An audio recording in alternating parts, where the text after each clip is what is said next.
Samia Sarwar, Lahore, Pakistan. April 6, 1999. A young woman walks into a lawyer's office seeking protection. Her name is Samia Sarwar. She is 28 years old, the daughter of an influential industrial family from Peshawar. Samia is terrified, yet determined. She has spent years trapped in an abusive marriage. A cousin she was forced to marry at 17. Her husband beat her repeatedly. She fled with her 2 children to her parents' house, hoping for support. But instead of sympathy, she found silence. Her family told her that a woman's duty was obedience. Samia wanted freedom. She filed for divorce, a move that, in her family's eyes, brought unbearable shame. In Pakistan's conservative elite, divorce was considered dishonor, worse than death. When her parents learned she intended to remarry to a man of her own choice, they were enraged. Her mother, Malkani, begged her to reconsider. Her father, a powerful businessman, refused to accept it. They warned her that leaving her husband would destroy the family's name. Samia sought help from 2 of Pakistan's most respected human rights lawyers, sisters Asma Jahangir and Hina Jalani in Lahore. They had defended countless women who faced abuse, forced marriages, and honor violence. On that April morning, Samia agreed to meet her mother in their office to talk things through. But what she didn't know was that her parents had already made a decision. They would not negotiate. They would eliminate the shame. As Samia sat across from her mother, a man entered the room. He was a hired gunman, sent by her parents. Without warning, he pulled out a pistol and shot Samia point blank in the head. She fell instantly, dead on the floor of the lawyer's chambers, a sanctuary turned execution site. The gunman tried to flee, but security guards subdued him. He shouted she was dishonoring her family. Samia's murder shocked Pakistan and the world. Her parents escaped prosecution, shielded by wealth and political power. The case sparked outrage from women's rights groups who saw it as proof of deep, patriarchal rot, where a family's honor outweighed their daughter's life. Jaswinder Jassi, Kaur Sidhu, British Columbia, Canada. Jaswinder Kaur Sidhu, Jassi, as everyone called her, was a 25-year-old beautician with dreams far bigger than her small-town life. Born on August 4, 1975, to wealthy Punjabi immigrants, Jassi grew up in Maple Ridge, Canada. Her mother, Malkiat Kaur Sidhu, and her uncle, Surjit Singh Badesha, ran a successful trucking business. They were traditional, powerful, and deeply concerned with family honor. But Jassi had fallen in love, not with a businessman, but with a poor rickshaw driver named Mithu in the Punjab village of Kaunke, India. When her family sent her to India in 1996 to attend a wedding, Jassi met Mithu for the first time. They connected instantly. Despite their class difference, their bond grew into secret phone calls and letters. 3 years later, against her family's wishes, Jassi secretly married Mithu at a Gurdwara in May 1999. She returned to Canada, hoping love would triumph over family tradition. But it didn't. Her family was enraged. Her uncle, Surjit, was a man feared in their community. He called the marriage a disgrace, a betrayal of caste and family reputation. Jassi's mother threatened her, demanding she annul the marriage. But Jassi refused. She wrote letters to the Canadian police saying she feared for her life, that her family might harm her or her husband. She was right. In June 2000, Jassi traveled back to India to be with Mithu. She hoped things might calm down, but on June 8, 2000, while riding on a scooter with her husband near Ludhiana, a car blocked their path. Masked men jumped out, armed with sticks and knives. They beat Mithu unconscious and kidnapped Jassi. Villagers later found her body in a canal. She had been tortured and her throat slit. Investigations revealed phone records linking her murder directly to her mother and uncle in Canada. They had arranged and funded the killing, paying local criminals to restore honor. For over a decade, both evaded extradition to India, hiding behind Canadian legal loopholes. But in 2019, after years of diplomatic pressure and public outrage, they were finally extradited to stand trial in India. It was one of the first cross-border honor-killing prosecutions in history. Manoj and Babli Kaithal District, Haryana, India, June 2007. Manoj Banwala and Babli were newlyweds, married for love, not arrangement. They were both from the same caste, the same gotra, the same lineage, a union forbidden by local Kop panchayats, traditional village councils that dictate marriage customs. According to the Kop's ancient rules, marrying within one's gotra is incest, a curse on the family name. Manoj and Babli didn't care. They wanted freedom, not feudal control. But in Haryana's rigid patriarchal society, love could be fatal. Their marriage angered Babli's relatives, especially her grandfather, Gangaraj, a cop leader with enormous influence. The couple eloped, seeking police protection. They were placed in a safe house under court orders. But betrayal came from within. On June 15, 2007, as they traveled to a court hearing, they were kidnapped by Babli's family members. Eyewitnesses later testified that the abductors included her brother, uncles, and cousins, all determined to erase their shame. For days, Manoj and Babli were beaten, tortured, and finally strangled to death. Their bodies were thrown into a canal, left to rot. The case ignited outrage across India. For the first time, the Indian legal system faced the full horror of a modern honor killing tied to cop politics. In 2010, a Karnal district court sentenced 5 of Babli's relatives to death, the first ever death sentences for an honor killing in India. Her grandfather received life imprisonment for conspiracy. It was a historic verdict. Yet, despite the ruling, cop leaders defended the act, calling it necessary to preserve social order. The judgment marked a rare victory, but for Manoj and Babli, justice came too late. Their only crime was love. Ghazala Khan Slagos, Denmark. September 23, 2005. Ghazala Khan was just 18 years old. She had grown up in Denmark, the daughter of Pakistani immigrants. Bright, confident, and independent, she wanted to live like any other European teenager. But at home, her world was ruled by strict patriarchal control. Ghazala fell in love with Imal Khan, an Afghan man who wasn't approved by her parents. Despite opposition, she married him on September 18, 2005. Her father, Ghulam Abbas, saw it as betrayal. Within days, he ordered her death. On September 23rd, just 5 days after her wedding, Ghazala and Amal went to meet her family, hoping to reconcile. They were ambushed near the Slagos train station. Her brother, carrying a pistol, shot Ghazala point blank. She died instantly. Her husband survived with severe injuries. The murder sent shockwaves across Denmark, a Western democracy facing the reality of imported patriarchal violence. In 2006, 9 family members, including Ghazala's father and brother, were convicted. It was Denmark's first major honor-killing trial. The court's message was clear: no tradition justifies murder.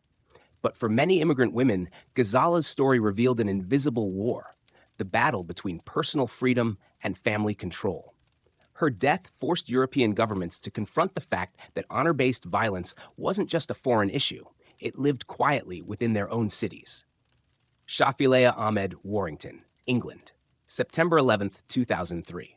17-year-old Shafileah Ahmed vanished from her home in Cheshire. For weeks, her friends and teachers feared the worst. 5 months later, her decomposed body was found on the banks of the River Kent in Cumbria. The truth was horrifying. Born to Pakistani immigrant parents, Shafileah was caught between 2 worlds: modern British life and strict family expectations. Her father, Iftikhar, and mother, Farzana, controlled every aspect of her life. They planned to marry her off to a cousin in Pakistan against her will. But Shafileah dreamed of becoming a lawyer, of freedom and independence. She dressed Western, had friends her parents disapproved of, and resisted a forced marriage. In 2003, during a trip to Pakistan, she drank bleach, an act of desperation to avoid being married off. She survived, but returned home to an even tighter leash. A few months later, one night after dinner, her parents attacked her in the living room. They stuffed a plastic bag into her mouth and suffocated her while her younger siblings watched in terror. They wrapped her body and dumped it miles away. For years, the family maintained a facade, claiming she had run away. It wasn't until 2010 that her sister Alesha revealed the truth to police. Her testimony led to her parents' arrest and conviction in 2012. Each received a 25-year prison sentence. Banaz Mahmood, London, England, 2006. A young Kurdish woman, barely 20 years old, is on the run. Banaz Mahmood walks through cold rain, clutching a small handbag and a mobile phone. Her only lifeline. She has gone to the police 5 times, warning them that her family plans to kill her. Each time, she's dismissed. Officers think she's exaggerating, that family issues will sort themselves out. Banaz had fled an abusive forced marriage, one arranged by her father when she was just 17. The man she was married to beat her, humiliated her, and treated her like property. When she finally fell in love with someone of her own choosing, a Kurdish man named Rahmat, her family decided she had dishonored them. On January 24, 2006, Banaz vanished. For months, her disappearance drew little attention. Her boyfriend, Rahmat, feared the worst. Then, in April, her body was discovered, stuffed into a suitcase and buried 6 feet under a Birmingham garden. She had been strangled with a shoelace. Her killers were not strangers. They were cousins, carrying out the orders of her father and uncle. Her death exposed the terrifying reach of honor codes inside diaspora communities living in Western cities. In the heart of Britain, a young woman had begged for help, only to be failed by both her family and the system sworn to protect her. Dua Khalil Aswad Bashika, Northern Iraq, April 2007.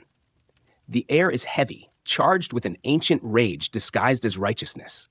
17-year-old Dua Khalil Aswad stands in a public square, surrounded by hundreds of men, villagers, neighbors, even relatives. Someone shouts, "She brought shame." Dua was a Yazidi girl who had fallen in love with a Sunni Muslim boy. In a deeply sectarian society, her choice was seen not as love, but as betrayal.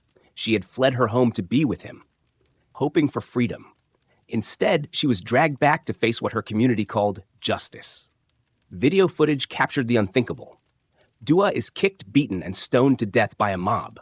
Her long hair is pulled, her body writhing in agony as stones crash down. She pleads for help, but no one steps forward. The crowd films her final breaths with their phones. Her murder was circulated online, shocking the world. The brutality was ancient, the setting medieval, yet the crime belonged unmistakably to the 21st century. Proof that the culture of honor could coexist with smartphones and the internet. Dua's body was left in the street for 2 days.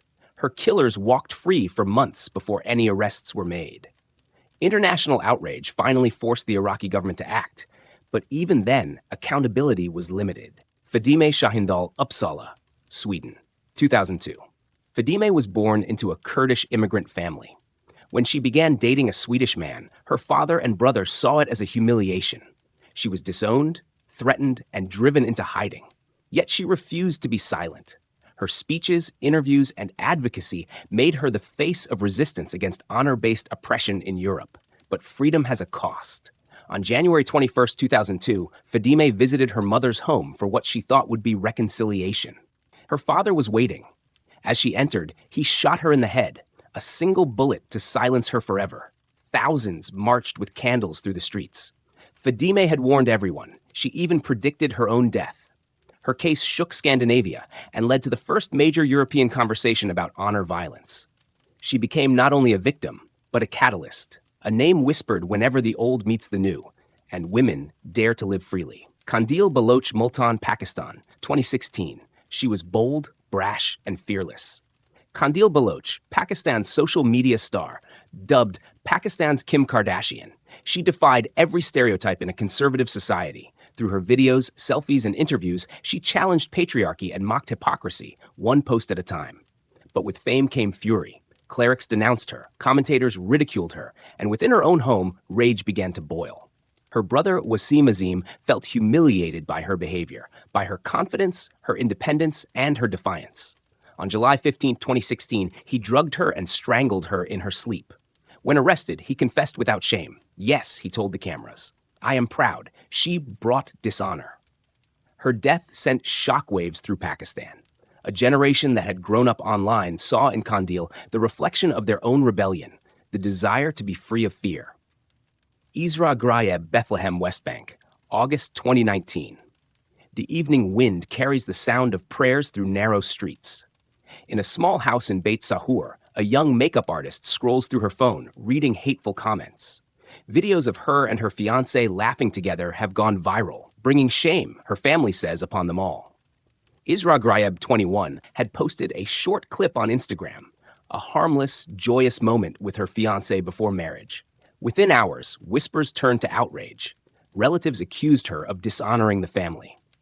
That night, she was beaten so severely that she fractured her spine. Instead of receiving protection, she was returned home after a hospital visit, back into the hands of her abusers. Days later, screams echoed from the family home. Neighbors heard her pleading for mercy. A final video, recorded by someone nearby, captured her cries. a haunting mix of pain and terror before silence fell. The official story claimed she died from heart failure. But the public knew the truth. Social media erupted. The hashtag Justice for Isra trended across the Arab world, uniting voices against honor killings in a region where silence had long been the rule. For the first time, Palestine saw mass protests demanding change.